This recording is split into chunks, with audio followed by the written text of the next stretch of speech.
Eighth grade, hello, happy Thursday. This is your video lesson. I'm going to go over a few problems in lesson 2. You should be on page S.3 in module 4 if you have the book. If you don't have the book, please open up those pages. Make sure you are at lesson 2. And if you don't have the book, you should be copying the problems down that I'm working on and the ones that you are doing yourself. So on page S.3, I'm going to go over problems 1, 2, 5, and 6, and then you're going to have some to do on your own. Those are in the directions on Schoology. So remember what we're doing here, right?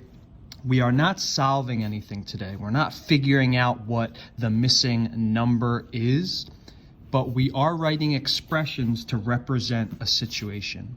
So remember, we always start by defining our variable, saying what x is going to be equal to. So x is our number, the sum of a number and 4 times the number. So we know that the sum of tells us addition, right? So the sum of a number and, so our number and 4 times the number. And that's it. The sum of our number and 4 times the number. This is finished. It's just an expression. Let's look at number 2. The product of 5 and a number. So product of is telling us multiplication. 5 and a number. We're letting x be our number. So 5 times x, or we could just write 5x. The product of 5 and a number. Going down to number 5 and number 6. The square of the sum of 6 and a number. So there's a lot going on here. The square of. That means we're going to be doing something to the second power. The square of what? The sum of 6 and a number.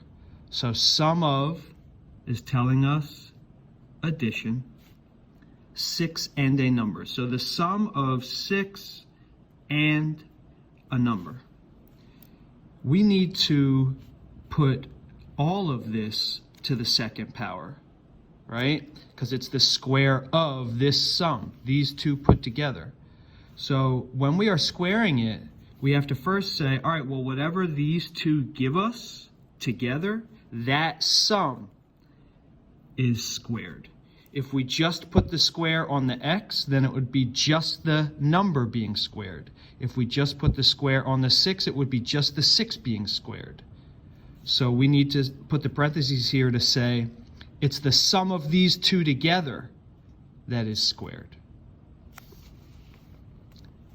Number 6, the cube of a positive number divided by the square of the same positive number. Whoa. So first off, we know that cubed means something to the 3rd power.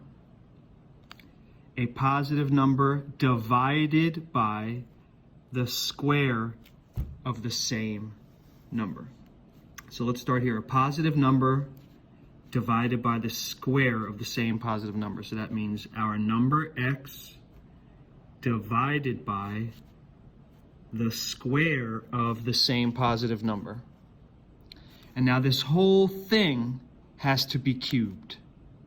So how do we do that? Just like in this one where we put the entire sum in parentheses, here we're going to put this whole fraction in a parentheses. The cube of a positive number divided by the square of the same positive number. We could have written it like this. Our positive number divided by the square of the same positive number cubed. So you should have numbers 1, 2, 5, and 6 completed. What you need to do on your own is numbers 4, 7, 11, and 12. Send me photos of those, email me pictures of those. If you want extra credit, please make sure you have all 8 of those problems completed. Office hours today at 1:15. If you are unclear, I know this stuff is difficult. I will see you tomorrow.